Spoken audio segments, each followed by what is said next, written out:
नमस्कार जी, बहुत बहुत स्वागत है आपका। आप लोग फेसबुक पर पंजाब केसरी टीवी देख रहे हैं। मैं संजीव शर्मा हूं और दिन भर की तमाम बड़ी खबरें लेकर मैं आपके समक्ष हाजिर हूं। देश दुनिया की तमाम खबरों की हम जानकारी जो आपको देंगे, जल्दी से जल्दी आप जुड़ जाइए और इस लाइव स्ट्रीम को आप शेयर भी कर दीजिएगा ताकि तमाम जो खबरें हैं वो उन लोगों तक भी पहुंच जाए जो हमसे अगर नहीं भी जुड़े हैं और आपसे जुड़े हैं तो उन तक पहुंच जाए। Khemchand Thakur ji, thank you very much for joining us. आपका बहुत बहुत स्वागत है। तमाम दूसरे साथियों का भी स्वागत है।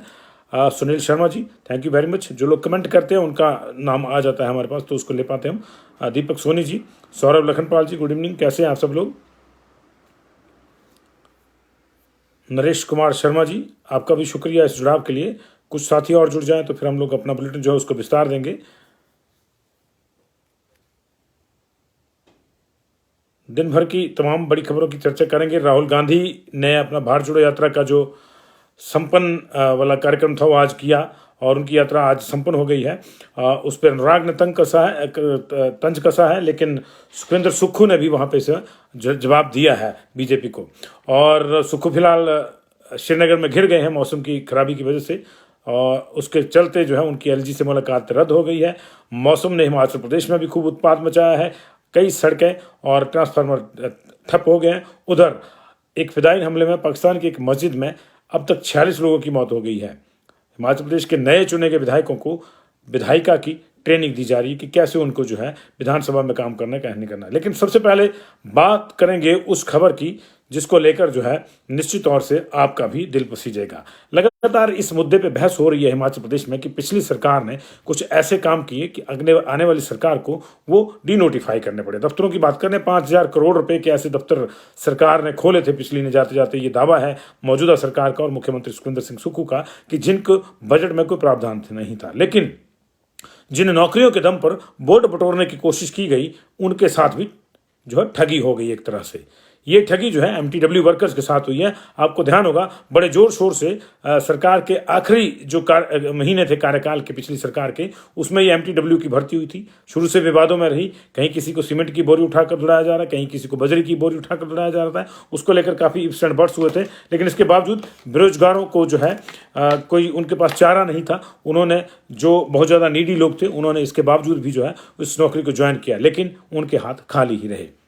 पिछले 3 महीने से एमटीडब्ल्यू को, मल्टीटास्क वर्कर्स को प्रदेश में वेतन नहीं मिला है। यह हम नहीं कह रहे हैं, स्वयं मल्टीटास्क वर्कर्स कह रहे हैं, जो आज पीडब्ल्यूडी मिनिस्टर विक्रमादित्य सिंह के पास मिलने के लिए आए थे, अपनी फरियाद लेकर आए थे और उन्होंने कहा है कि हमारी जो 3 महीने की सैलरी है उसे जल्दी जो है वो रिलीज किया जाए। इनको 4500 रुपये का मानदेय मिलना था और पूरा 8 घंटे ये दिन में ड्यूटी देते हैं। सीमेंट की बोरी उठाकर उन्होंने नौकरी ली थी, जैसे मैंने आपको बताया, लेकिन इनको जो है अक्टूबर, नवंबर और दिसंबर की सैलरी अभी तक नहीं मिली है। उससे पहले कितने महीने की मिली है ये आप मुझसे बेहतर जानते हैं। तो जाहिर है कि अब जो है 6 महीने इनको काम करते हुए हो गए, 3 महीने की तनख्वाह नहीं मिली है। आप सोच सकते हैं 4500 रुपया सिर्फ मिलेगा 150 रुपये के हिसाब से। आज कहीं भी 150 रुपये दिहाड़ी नहीं है। 500 रुपये से कम एक मजदूर की दिहाड़ी भी नहीं है। मनरेगा के आसपास इनकी दिहाड़ी एमटीडब्ल्यू की, और काम आप जानते हैं कि पूरा 8-9 घंटे इनको करना पड़ रहा है, लेकिन 3 महीने से इनके पास सैलरी नहीं है। आप सोच सकते हैं इनके साथ क्या बीत रही होगी। एमटीडब्ल्यू के साथ जो आज लोग आए थे मिलने, जो उनके बफर में, जो उनके प्रतिनिधिमंडल में आए थे पीडब्ल्यूडी मिनिस्टर से मिलने, उन्होंने कहा है कि उनके लिए अब इस महंगाई के दौर में गुजर बसर करना मुश्किल हो गया है। वो चाहते हैं कि कम से कम न्यूनतम मानदेय जो है वो दिया जाए। सरकार ने जो है 15,000 रुपये की बात करी थी, कांग्रेस ने भी, कि न्यूनतम मानदेय जो है 10 से 15,000 के बीच होना चाहिए। तो होना चाहिए। 8-8 घंटे काम करते हैं, 20 से 25 किलोमीटर तक की परिधि में ड्यूटी देते हैं। ऐसे में आप सोच सकते हैं कि इनका जो है 50, 60 या 70 से 80 रुपये तक जो है वो किराए पे ही खर्च हो जाता है। तो ये क्या खाते होंगे, क्या नहीं खाते होंगे, ये सोचने वाली बात है। संभवतः इनको ये उम्मीद होगी कि 1-2 साल अगर इस तरह से मुफलिसी में गुजार देंगे तो कहीं कोई आगे जाके वेतन बढ़ेगा, लेकिन वो कब बढ़ेगा कब नहीं, कोई पता नहीं कह सकते। फिलहाल तो जो इनको तय हुआ था 4500 रुपया, वो भी नहीं मिल रहा है। तो ये बड़ी दिक्कत वाली बात है। अगली खबर का रुख करेंगे। राहुल गांधी की भारत जोड़ो यात्रा का आज आधिकारिक रूप से समारोह हो गया। उन्होंने कश्मीर के में जो है कल तिरंगा लहराया था और आज जो है उन्होंने वहाँ पे एक रैली करी और इस रैली में जो शेर कश्मीर स्टेडियम में जो उन्होंने इस रैली को संबोधित किया। भारी बर्फबारी के बीच में ये रैली चलती रही, जो अपने आप में एक दिलचस्प बात थी। और देखने के लिए काफ़ी लोग वहाँ पे उमड़े हुए थे, कार्यकर्ता कांग्रेस के थे। हमारे मुख्यमंत्री सुखविंदर सिंह सुक्खू, प्रतिभा सिंह वहाँ पे थी, उनकी तस्वीरें भी आपने देखी होंगी। कई अलग अलग किस्म की तस्वीरें आई वहाँ से।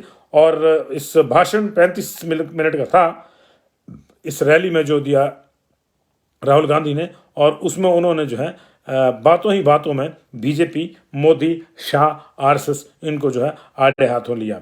उन्होंने कहा कि मैंने कन्याकुमारी से चलकर श्रीनगर की जो यात्रा करी है,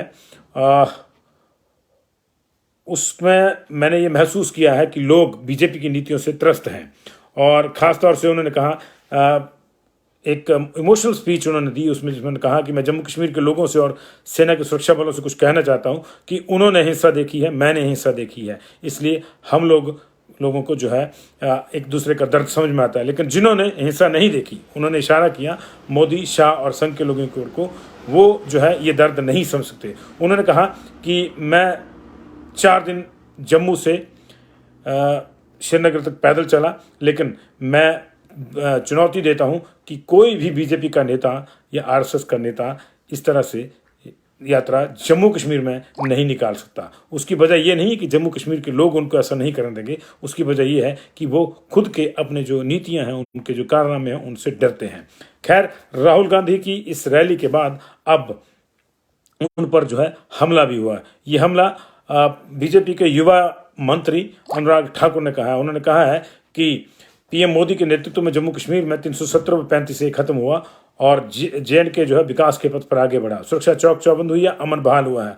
आज हर भारतवासी बेखौफ होकर पूरे गर्व से लाल चौक पर तिरंगा फहराता है। तो भाजपा राज में ये प्रधानमंत्री नरेंद्र मोदी और अमित शाह ने ही संभव कर दिखाया है। उन्होंने ये भी तंज कसा कि अगर राहुल गांधी आज श्रीनगर में तिरंगा फहरा रहे हैं, वो बेखौफ होकर घूम रहे हैं, तो इसके पीछे बीजेपी की नीतियां हैं। उन्होंने कहा कि बर्फ के गोलों से खेलते, पिकनिक मनाते राहुल जी, प्रियंका जी को मोदी जी का धन्यवाद करना चाहिए कि उनकी वजह से आप, आपका परिवार, आपकी पार्टी के नेता और कार्यकर्ता बेखौफ कश्मीर में घूम रहे हैं और लाल चौक पर झंडा फहरा रहे हैं। मगर धन्यवाद तो करना दूर, आप यहाँ भी राजनीति कर रहे हैं। तो राजनीति तो इस यात्रा पर शुरू से लेकर अंत तक हो ही रही है, इसमें कोई दो ही बात नहीं है। अब फिर से होनी शुरू हो जाएगी तो भी कोई बड़ी बात नहीं है। अगली खबर के लिए बढ़ेंगे। मौसम ने अब हिमाचल प्रदेश में खूब उत्पात मचाना शुरू कर दिया है। आज कई जगह पे बर्फ के तोंदे गिरे और लाहौल घाटी में एक बार फिर से अवलांच आया। लेकिन पूरे अगर स्नो बाउंड एरियाज की बात करें तो पिछले 24 घंटे में 1 से लेकर 3 फीट तक जनजातीय क्षेत्रों में हिमपात हुआ है, जिससे जनजीवन बुरी तरह से जो है ठप हो गया है। और लाहौल स्पीति, किन्नौर और अपर शिमला का जो संपर्क है, ये शेष हिमाचल से या शेष दुनिया से एक तरह से कह लीजिए कट गया है। किन्नौर के छुटकुल में 2.5 फीट ताज़ा बर्फबारी, कल्पापू व सांगला में 1.5 फीट, कुल्लू के रोहतांग टॉप और अटल टनल के आसपास जो है 30 इंच जो है बर्फबारी दर्ज की गई है। लाहौल स्पीति के केलंग में दारचा में 7-7 इंच, मंडी के शिकारी देवी में 1 फीट, शिमला के कुफरी में 6 इंच, नारकंडा खड़ा पत्थर में 1 फीट तक, कांगड़ा के बड़ा बंगाल में भी 6 इंच हिमपात हुआ है। हालांकि शिमला शहर अभी भी हिमपात के लिए तरस रहा है। मुख्य शहर में अभी भी हिमपात नहीं हुआ। पिछला जब दौर आया था पिछले हफ्ते, तो जाखू की पहाड़ी पर हल्का सा हिमपात हुआ था, जो 2-3 घंटे के बाद जो है बर्फ पिघल गई थी। अगर बात करें आज की बर्फबारी की वजह से जो है लगभग 500 जो सड़कें हैं वो बंद हो गई हैं। 3 NH बंद हो गए, नेशनल हाईवे बंद हो गए हैं, 500 के आसपास सड़कें बंद हैं और इससे जो है जनजीवन पर असर पड़ा है। शिमला से किन्नौर को जोड़ने वाला NH5 कुफरी और नारकंडा के पास यातायात के के लिए बंद है। रोहडू को जोड़ने वाला हाईवे खड़ा पत्थर तक, चौपाल को जोड़ने वाला हाईवे जो है, स्टेट हाईवे जो है, वो खिड़की के पास बंद है। शिमला पुलिस ने ऊपरी शिमला की ओर को यात्रा टालने का एडवाइजरी जारी करी है।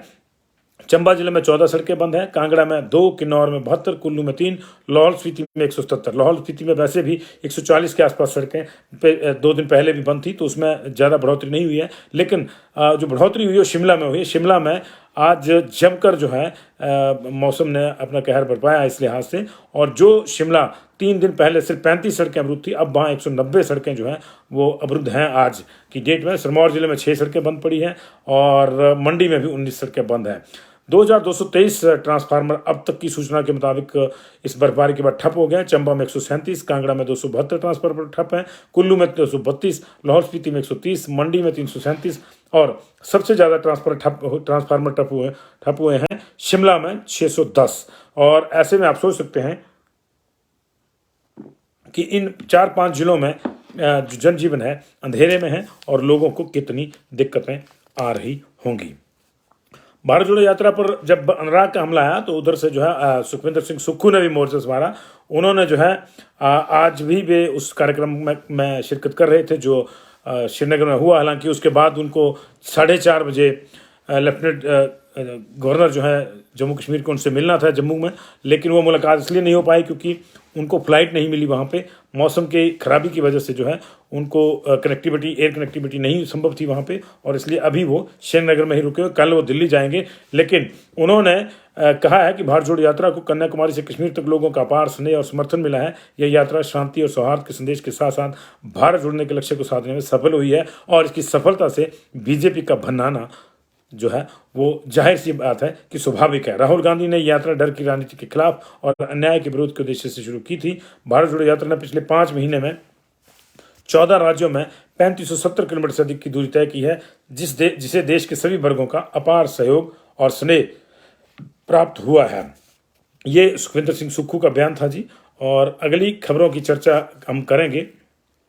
MTW इसलिए नाराज हैं कि उनको जो है वेतन नहीं मिल रहा है, लेकिन उधर जो है शिमला की होटल इंडस्ट्री भी नाराज हो गई है। हाल ही में आपको याद होगा कि पानी के दामों में नगर निगम शिमला ने 10% की बढ़ोतरी करी थी। उसके बाद होटल एसोसिएशन जो है अब गुस्से में। उनका कहना है कि उनके लिए जो है अलग अलग स्लैब जिस तरह से बनाए गए हैं, तो अब जो है प्रति किलो लीटर जो है उनको 96 रुपीज़ से 177 रुपये तक जो है रेट हो जाएगा। और सबसे टैरिफ उनसे पहले ही वसूला जाता है ऑलरेडी, लेकिन उनके लिए स्लैब भी लगाए गए। 3 स्लैब हैं। 30 किलो लीटर की खपत तक 96 रुपीज़ देने होते हैं पर लीटर जो है चार्ज किया जाता है, और 30 किलो लीटर से लेकर जो है 75 किलो लीटर तक की खपत पर जो है 128 रुपये वसूले जाते हैं, और 75 किलो लीटर से ऊपर की खपत पर 177 रुपये प्रति किलो लीटर के रेट चार्ज जो है वो लिया जाता है, जो पहली स्लैब से 33% से 66% अधिक रहता है। और इस सारे बिल पर भी 30% सेस लगता है। ऐसे में वो जो है इस मार को झेलने में अक्षम है, और अगर ये वापस बढ़ोतरी नहीं ली जाती तो शिमला होटल एसोसिएशन ने कहा है कि वो अपने होटल बंद कर देंगे और उसकी जो चाबियां हैं वो मुख्यमंत्री को सौंप देंगे। ये जो है शिमला की खबर है। और उधर बीजेपी ने आज प्रतिभा सिंह पर निशाना साधा। प्रतिभा सिंह पिछले 3-4 दिन से खासतौर से 25 तारीख से लगातार मंडी जिला में हाथ जोड़ो यात्रा जो चली है कांग्रेस की, उसका नेतृत्व कर रही थी। और आज जो है उन पे जो है बीजेपी के प्रवक्ता अजय राणा ने हमला बोला। उन्होंने कहा है कि हिमाचल प्रदेश कांग्रेस अध्यक्ष प्रतिभा सिंह अपनी अंदरूनी राजनीति को थापटक में मशगूल हैं और वे मंडी के सांसद के रूप में सफल रही हैं। वे मंडी के हितों की रक्षा कर पाने में नाकाम रही हैं, और आने वाले समय में जनता उनको इसका जवाब जो है चुनाव में देगी। उन्होंने कहा है कि मंडी कांग्रेस सरकार ने सेटलमेंट उन्होंने अजय राणा ने कहा कि मंडी से कांग्रेस सरकार ने सेटलमेंट ऑफिस उठा दिया है, जो जयराम ठाकुर के अथक प्रयासों के बाद 50 साल के अरसे के बाद यहाँ पे खुला था और मंडी संसदीय क्षेत्र के लिए उपयोगी था, लेकिन प्रतिभा सिंह और कांग्रेस इसे यहाँ बनाए रखने में असफल साबित हुए हैं। उन्होंने ये भी कहा कि सरदार पटेल यूनिवर्सिटी में भी राजनीति की जा रही है और इसे कांग्रेस जानबूझकर कमज़ोर कर रही है, और इसके लिए उन्होंने सांसद प्रतिभा सिंह की चुप्पी पर भी सवाल उठाए हैं। उन्होंने कहा है कि बेहतर होगा कि वे जल्दी से अपनी भूल सुधार करें और मंडी संसदीय क्षेत्र पर जो है अपना ध्यान केंद्रित करें, अन्यथा आने वाला समय उनके लिए दिक्कतों भरा हो सकता है। अगली खबर जो है राष्ट्रीय स्तर की लेंगे। गुजरात के गांधीनगर कोर्ट ने महिला शिष्य से दुराचार के मामले में आसाराम बापू को दोषी करार दिया है। कोर्ट सजा का ऐलान कल करेगा। आसाराम पर सूरत की एक महिला ने करीब 10 साल पहले अहमदाबाद के मोटेरा आश्रम में बार बार दुराचार करने का आरोप लगाया था। इससे पहले जोधपुर कोर्ट ने 25 अप्रैल 2018 को आसाराम को एक नाबालिग से दुराचार के जुर्म में उम्र कैद की सजा सुनाई थी, जो वो सजा भुगत भी रहे हैं। यह सजा जो है 2013 का मामला था, उस पर सुनाई गई थी। बात करेंगे जी हम नए एमएलए को ट्रेनिंग की, लेकिन इससे पहले पाकिस्तान से खबर ले लेंगे। पाकिस्तान के पेशावर में आज एक पुलिस लाइन्स की मस्जिद में फिदाइन हमला हुआ, जिसमें अब तक 46 लोग अब तक मारे जा चुके हैं और 150 के आसपास गंभीर रूप से घायल हैं, जिनमें से 60 की हालत जो है बहुत ज़्यादा नाजुक बनी गई है। ये चश्मदीद के मुताबिक नमाज के वक्त मस्जिद में 550 के आसपास लोग मौजूद थे और फिदाइन हमलावर बीच की एक लाइन में बैठा हुआ था, जहां उसने अपने आप को जो है उड़ा लिया और उसके बाद चारों तरफ हाहाकार मच गई। इस हमले की जो जिम्मेदारी है वो तहरीक तालिबान पाकिस्तान यानी टीटीपी ने ली है और उसके बाद जो है आर्मी को सक्रिय कर दिया गया है ताकि कोई और जो है अप्रिय घटना ना पेश आ जाए। आपकी जानकारी बता दें कि इस पूरे पेशावर वाले इलाके में तहरीक तालिबान का जो है जो पाकिस्तान का आउटफिट है, इसका खासा दबदबा है और ये संगठन अक्सर यहाँ पे जो है इस तरह की वारदातों को अंजाम देता रहता है। अब बात नए एमएलए की करेंगे। हमारे पास इस बार 23 नए एमएलए जो हैं वो चुन के आए हैं और ये विधानसभा के कामकाज को ठीक से समझें, कब कौन सा सवाल पूछना है, किस तरह से पूछना है, इसके लिए जो है एक प्रशिक्षण कार्यक्रम इनके लिए आज शुरू हुआ है, जिसकी अध्यक्षता विधानसभा के अध्यक्ष कुलदीप पठानिया ने की। और सबसे पहले राष्ट्रपिता को याद किया गया, उनको श्रद्धांजलि दी गई और उसके बाद जो है प्रशिक्षण कार्यक्रम शुरू हुआ और विधानमंडल की क्या कार्यप्रणाली है, उन्हें कैसे प्रश्नों के माध्यम से अपने क्षेत्र की समस्या को उठाना है, कैसे उनका समाधान सदन में चर्चा के माध्यम से ढूंढना है, इस तरह की जो तमाम टेक्निक्स हैं वो बताई गई। किस नियम के तहत वो किस तरह के मामले उठा सकते हैं, किस तरह से उनको ऑनलाइन सवाल पूछने हैं और ऑनलाइन उनका जवाब किस तरह से आएगा, ये सारी चीज़ें जो है इन विधायकों को बारीकी से समझाई जा रही है। इसमें 26 विधायक ले रहे हैं, 23 नए आए हैं, 3 कुछ पुराने भी हैं और इनमें नए वालों में जो है चैतन्य शर्मा, अजय सोलंकी, भवानी पठानिया, डीएस ठाकुर, देवेंद्र कुमार भुट्टो, हरीश था, केवल सिंह पठानिया, लोकेंद्र कुमार, नीरज नैयर, आरएस बाली, सुदर्शन बबलू, त्रिलोक जम्वाल, आशीष शर्मा, भुवनेश्वर गौड़, चंद्रशेखर, दिलीप ठाकुर, दीपराज, जनकराज, कुलदीप सिंह राठौर, महेंद्र राजन, पूर्णचंद ठाकुर इत्यादि जो हैं वो शामिल हैं। कल भी इनका एक सेशन होगा और इनको ई विधान प्रणाली से भी अवगत कराया जाएगा। उसमें कल के जो सेशन है उसमें जो है इनको ई विधान प्रणाली की जो है पूरी जानकारी दी जाएगी। तो ये एक अच्छी बात है कि हमारे जो प्रतिनिधि हैं उनको इस तरह से ट्रेंड किया जा रहा है ताकि वो जो है सदन के भीतर एक गर्मामयी व्यवहार रखें और किस तरह से अपने क्षेत्र के मुद्दों को किन किन नियमों के तहत उठाना है इसकी उनको जानकारी हो। समय समय पर इस तरह के रिफ्रेशर कोर्सेज जो हैं वो पहले भी लगते रहते हैं। राज्य सरकार ने आपदाओं को कम करने में जो है अपना फोकस करना शुरू कर दिया है।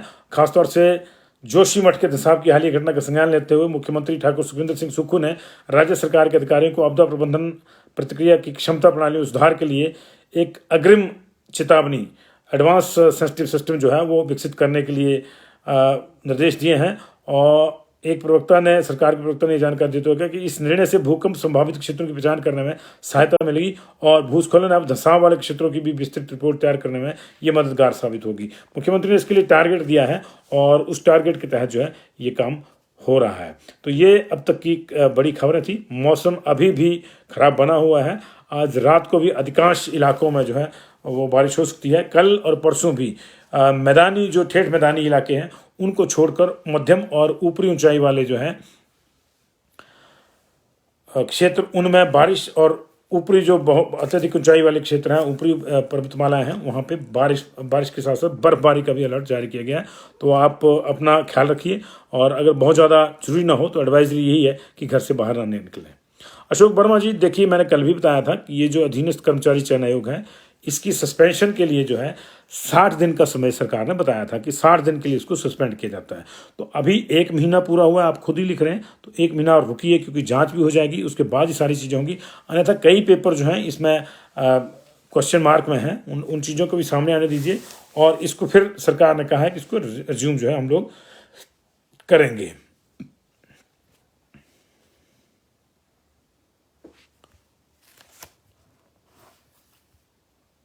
Thank you very much ji, thank you very much. Ashok ji, आपको आपका जवाब मिल गया होगा जी। आउटसोर्स पॉलिसी, सुमेश जी कोई आइडिया नहीं है। मुझे लगता है कि अब फिर से इस पर भी जो है वो 40 दिन का नहीं जी, मुझे याद है कि 60 दिन का दिया, 2 महीने बोला था ना, 2 महीने के लिए सस्पेंड होगा जी। तो ये ठीक है, 40 दिन इसलिए मान लीजिए क्योंकि डे 1 से अगर आप उसको गिनते हैं तो 40 हो गया तो उसका। और ये जो आउटसोर्स वाला पूछ रहे हैं, मुझे लगता है कि दोबारा से नए सिरे से इस पर कोई कमेटी बनेगी, क्योंकि पुरानी कमेटी ने ना कोई उस तरह से कोई गाइडलाइन दी थी। एक वो फैसला जरूर हुआ था कि इनको हटाया नहीं जाएगा, लेकिन बाकी चीज़ें नहीं थी। तो अब नई सरकार आई है तो नई सिरे से कमेटी बनेगी। फिलहाल तो 2 कमेटियाँ बनी है, एक 1500 रुपये महिलाओं को किस तरह से देना है, किन किन को देना है, उसकी SOPs आएंगी। एक कमेटी बनी है जो है रोजगार देने के लिए, और एक SOP बनाने के लिए कह दिया गया है वित्त विभाग को, OPS की जी। रेखा जोशी जी नमस्कार। 1500 के लिए देखिए संजीव भटनागर जी, अभी फाइनल नहीं हुआ है। चर्चाएं जरूर थी, एक हिंट जरूर दिया गया था कि BPL की जो महिला है उनको दिया जाएगा, लेकिन अभी काफ़ी उसमें चर्चाएं हैं। तो मुझे लगता है कि जब तक कोई फाइनल रिटन ड्राफ्ट सरकार की जो कैबिनेट कमेटी है उसकी ओर से नहीं आता, तब तक हमको थोड़ा इंतजार करना चाहिए। लेकिन ये जरूर क्लियर किया था उस कैबिनेट कमेटी के हेड धनीराम शांडिल जी ने कि जो है जो टैक्स पेयर हैं परिवार, उनकी महिलाओं को जो BPL से ऊपर है यानी APL में है, उनको जो है, या जो सरकारी नौकरी में है या जिनको पहले से पेंशन मिल रही है, वो इसकी हकदार नहीं होंगी। हाँ, जिनको पहले से पेंशन मिल रही है उसमें एक चीज़ ये देखने के लिए उन्होंने कहा था कि अगर पेंशन 1500 से कम है तो उसको बढ़ा के 1500 कर दिया जाएगा। तो जो है जिनको कुछ भी नहीं, कोई भी पेंशन नहीं मिल रही, कोई भी मदद नहीं मिल रही, सबसे पहले में वो चरण में वो आएंगी। लेकिन अभी कई चीज़ें इसमें सामने आनी है, इसलिए थोड़ा सा इंतजार हमको जो है करना पड़ेगा।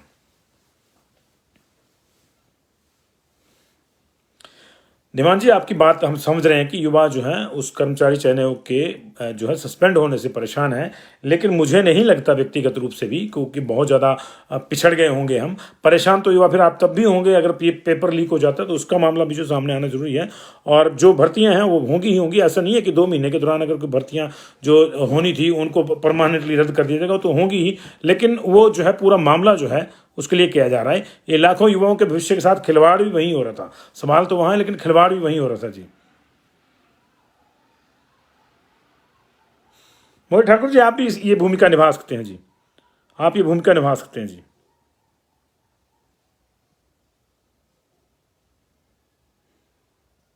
अगर आप आना चाहते हैं तो ये भूमिका आप निभा सकते हैं। Thank you very much ji. TGT batch wise process पे अभी कोई अपडेट नहीं है ji. Anil Chaudhary ji, thank you.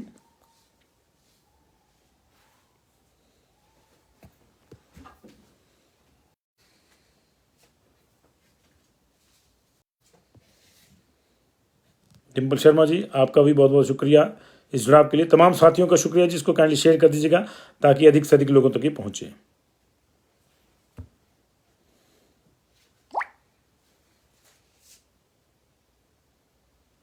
Open animal पे जो है जी, एक आप मैं मान के चल रहा हूँ कि आप जो सड़कों पे हैं उनके बारे में कह रहे हैं, तो सरकार ने ताकीद किया कि उनको जल्दी से जल्दी जो है वो कऊ सेंचुरीज में या जो दूसरी सेंचुरीज बनाई है इस तरह के लिए, उसके लिए बनाया जाए। 36,000 के आसपास उन्होंने बताया था कि अभी मामला जो है बाहर है। तो देखते हैं कि अब कितनी जल्दी होता है, कितनी जल्दी नहीं होता है। 100 डेज का टारगेट उसमें भी दिया सरकार ने। Johnny Sharma ji, good evening to you.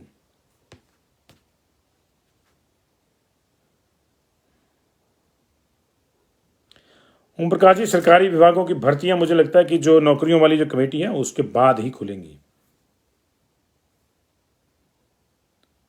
कोई आइडिया नहीं जी। वंशिज कोहल, दौलतपुर तलवाड़ा रेलवे लाइन को जो बजट आएगा उसी में पता चलेगा।